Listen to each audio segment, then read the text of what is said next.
اور وہ تلواروں سے میری رسیاں کاٹ کر باہر نکل گیا۔ میں نے پوچھا لاجو تم یہاں کیسے پہنچے ہیں؟ اور وہ ہونٹ بھینچ کر اپنی سسکیوں کو ضبط کرتے ہوئے بولی کہ میرے چلے آنے سے تھوڑی دیر بعد چند آدمیوں نے کشتی پر حملہ کیا اور اسے پکڑ کر سردار کے پاس لے آئے۔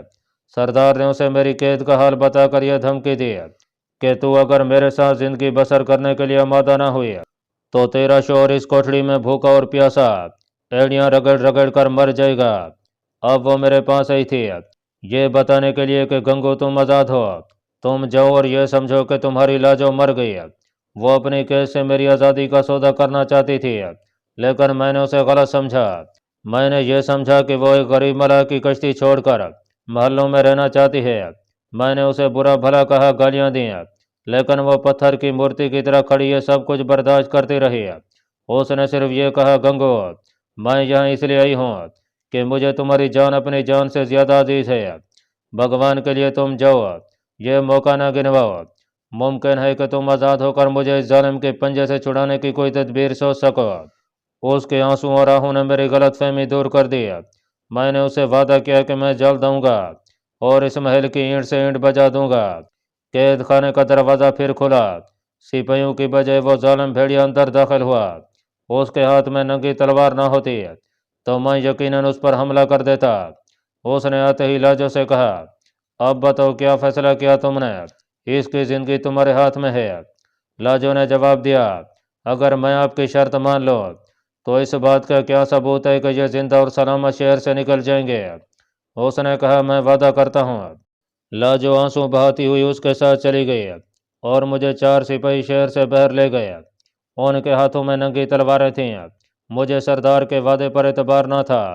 شہر سے باہر نکل کر جب ہم اس جنگل میں پہنچے جو دریا کے کنارے دور تک پھیلا ہوا تھا تو ایک شخص نے پیچھے سے اچانک مجھ پر وار کیا۔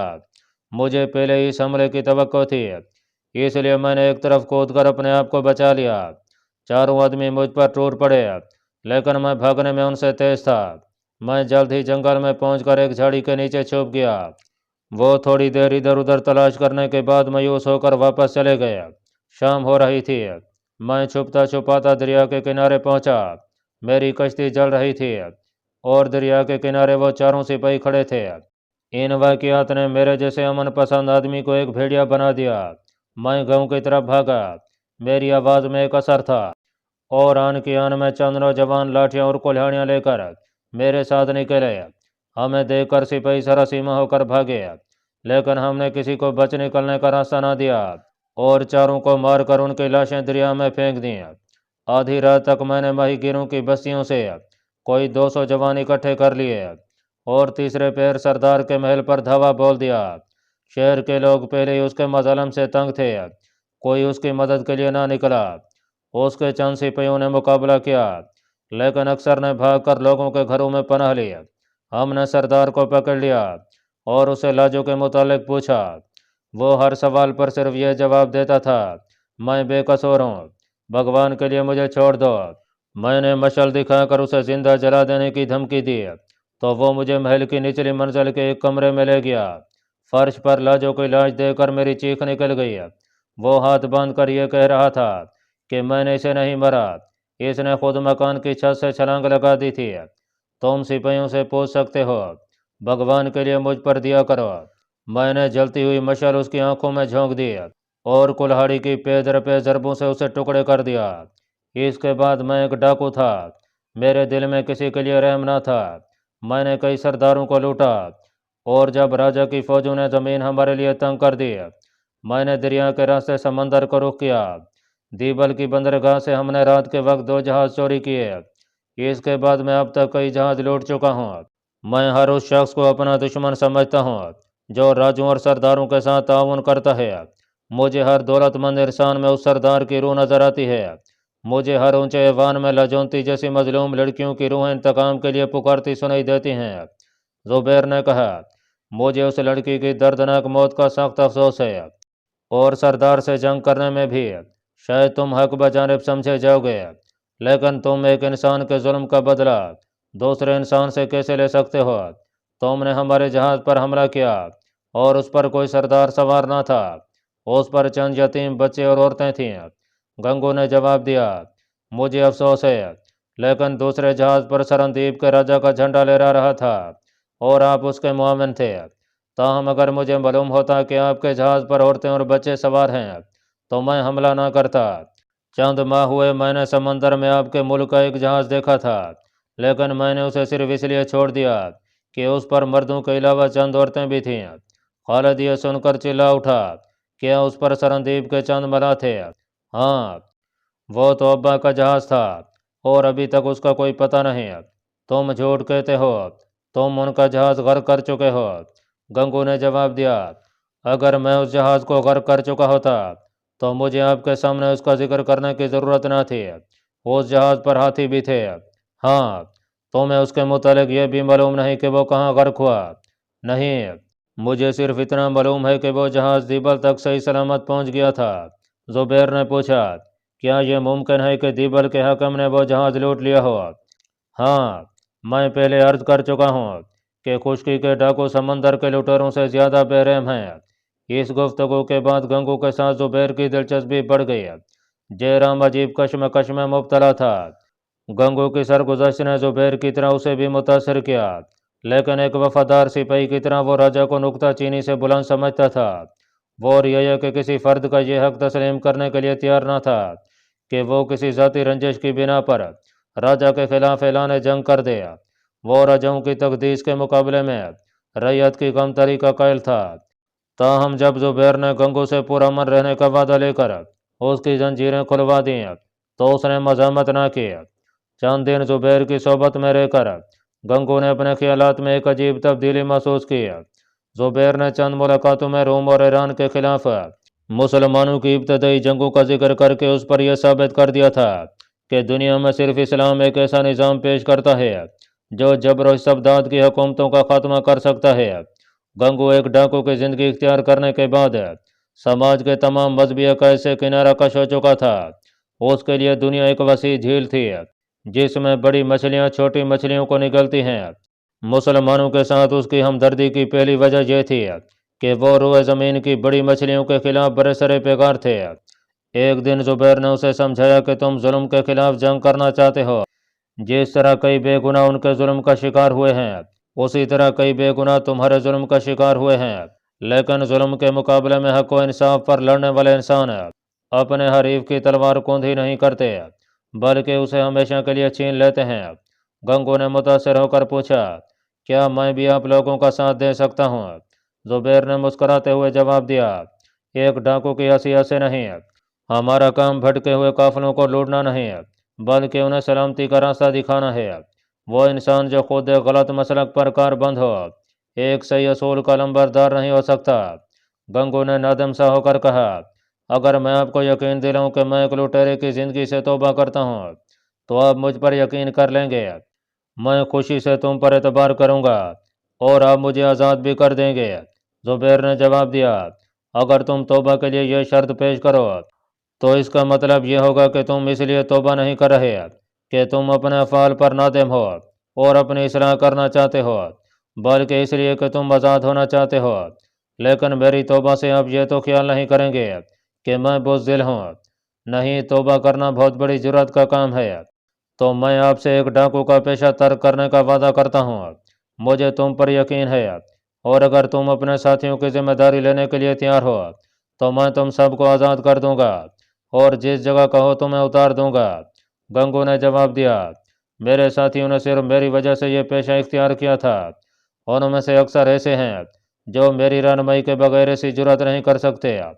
اگر آپ انہیں سندھ کے کسی غیر آباد ساحل پر اتار دیں وہ پھر ماہی گیروں کا پیشہ اختیار کر لیں گے۔ وہ مدت سے میرے ساتھ ہیں اور انہیں کوئی پہچانے گا بھی نہیں، لیکن ان میں 4 آدمی خود سر ہیں۔ ان کے متعلق میں آپ کو یقین نہیں دلا سکتا۔ مجھے خود اپنے اوپر اعتماد نہیں۔ اگر آپ نے مجھے آزاد کر دیا تو ممکن ہے کہ کسی ظالم سردار کو دیکھ کر میں صبر نہ کر سکوں۔ اگر آپ مجھے اپنے ساتھ لے چلیں تو ممکن ہے کہ آپ کے ملک میں رہ کر میں بھی آپ جیسا انسان بن جاؤں۔ اگر آپ اجازت دیں تو میں اپنے ساتھیوں سے مل لوں۔ اگلے دن یہ جہاز ایک ٹاپو کے کنارے لنگر انداز ہوئے۔ زبیر گنگو کو ساتھ لے کر دلیپ سنگھ کے جہاز پر چلا گیا۔ گنگو نے اپنے ساتھیوں کے سامنے سندھی زبان میں ایک مختصر تقریر کی۔ رہائی کا مجدہ سن کر قیدیوں کے چہرے خوشی سے چمک اٹھے، لیکن جب گنگو نے یہ بتایا کہ وہ لوٹ مار سے توبہ کرنے کے بعد ہمیشہ کے لیے ان کا ساتھ چھوڑ چکا ہے تو ان کی خوشی غم میں تبدیل ہو گئی۔ گنگو نے یک کے بعد دیگرے سب سے قسمیں لیں، لیکن 3 آدمی جن میں سے ایک وہ بھی تھا جس کے آدھے سر اور مونچھوں پر دلیپ سنگھ کے ساتھی اپنے اسطروں کی دھار کی آزمائش کر چکے تھے، تذبذب سے ایک دوسرے کی طرف دیکھ رہے تھے۔ گنگو نے ان سے مخاطب ہو کر کہا، کالو، واسو اور موتی تم میرے ساتھ رہو گے۔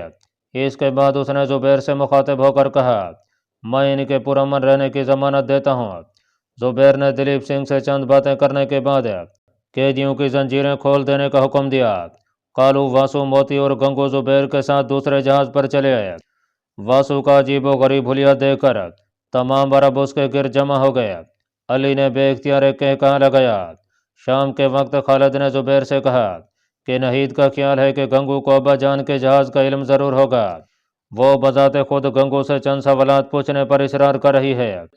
پوچھنے میں کوئی حرج نہیں، جاؤ اپنی بہن کو لے آؤ، میں گنگو کو بلاتا ہوں۔ دلیپ سنگھ نے گنگو کو بلا لیا اور نہید کے ساتھ مایا دیوی بھی آ گئی۔ نہید کے چہرے پر ایک سیاہ نقاب تھا۔ اس نے مایا دیوی کے کان میں کچھ کہا اور مایا دیوی کے اس بات میں سر ہلانے پر اپنا ہار اتار کر اس کے ہاتھ میں دے دیا۔ مایا دیوی نے ہار گنگو کو پیش کرتے ہوئے کہا، آپ نے چند دن قبل ان کے باپ کے جہاز کا ذکر کیا تھا، اگر آپ ان کے باپ کا پتہ لگا سکیں تو یہ آپ کا انعام ہے۔ گنگو نے رنج و ندامت سے ابدیدہ ہو کر یک کے بعد دیگر خالد اور زبیر کی طرف دیکھا اور پھر نہید سے مخاطب ہو کر کہا، بیٹی میں اتنا گرا ہوا نہ تھا۔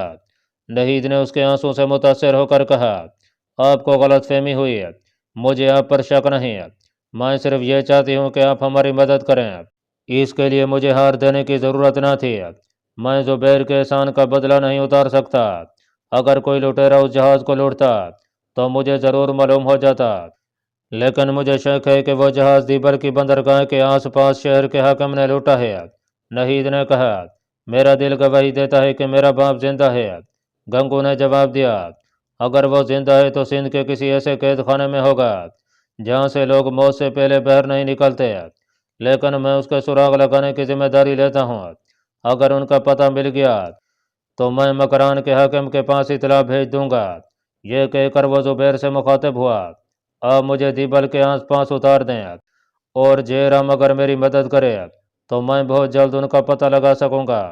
مایا دیوی نے کہا، میں اپنے بھائی کی طرف سے تمہاری مدد کا وعدہ کرتی ہوں۔ دیبل کا حاکم ان کا دوست ہے اور وہ ان سے کوئی بات نہیں چھپائے گا۔ گنگو نے کہا، حاکم کسی کے دوست نہیں ہوتے اور دیبل کے حاکم کو تو میں اچھی طرح جانتا ہوں۔ وہ یہ کہہ کر زبیر سے مخاطب ہوا، آپ دیبل کی بندرگاہ پر ٹھہرنے کا ارادہ رکھتے ہیں؟ زبیر نے جواب دیا، میرا ارادہ نہ تھا، لیکن جیرام کے مجبور کرنے پر میں 1-2 دن ٹھہرنے کا ارادہ کر چکا ہوں۔ گنگو نے کچھ سوچ کر جواب دیا، مجھے معلوم نہیں کہ سندھ کے راجا اور دیبل کے حاکم پر جیرام کا کتنا اثر ہے، ورنہ میں آپ کو سندھ کے ساحل پر اترنے کا مشورہ نہ دیتا۔ گنگو، کالو، واسو اور موتی کے علاوہ باقی تمام قیدی دیبل سے چند کوس دور ایک غیر آباد مقام پر اتار دیے گئے۔ گنگو ابو الحسن کا سراغ لگانے کا بیڑا اٹھا چکا تھا، اس لیے اس نے ایک گجراتی تاجر کے بھیس میں اپنے باقی ساتھیوں کے ہمراہ دیبل کی بندرگاہ پر اترنے کا فیصلہ کیا۔ جیرام اس مہم میں گنگو کی مدد کا وعدہ کر چکا تھا، تاہم اس نے زبیر کو بار بار یہ یقین دلانے کی کوشش کی تھی کہ حکومت سندھ ایسا نہیں کر سکتی۔ اگر ابو الحسن کا جہاز دیبل کے آس پاس لوٹا گیا ہے تو دیبل کے حاکم اور راجا کو یقیناً اس کی خبر نہیں ہوگی۔ زبیر نے جواب دیا، مجھے خود یہ شبہ نہیں، لیکن میں نہید کے شبہات دور کرنا چاہتا ہوں۔ ناظرین، شام سے کچھ دیر پہلے یہ جہاز دیبل کی بندرگاہ پر لنگر انداز ہوئے۔ مایا دیوی نے تمام عرب عورتوں کو اپنے گھر لے جانے پر اصرار کیا۔ جیرام نے تمام ملاحوں کو دعوت دی، لیکن گنگو نے دلیپ سنگھ کے کان میں کچھ کہا اور اس نے جیرام کو مشورہ دیا، آپ کئی ماہ کے بعد دیبل واپس جا رہے ہیں، ممکن ہے کہ آپ کی جائے قیام پر کسی اور کا قبضہ ہو، یہ بھی ممکن ہے کہ دیبل کا حاکم انہیں شہر میں جانے کی اجازت دینے میں کوئی عذر پیش کرے۔ جیرام نے جواب دیا، اسے کیا عذر ہو سکتا ہے، وہ خود آپ کا میزبان بننے پر اصرار کرے گا۔ اگر آپ میری مدد نہ کرتے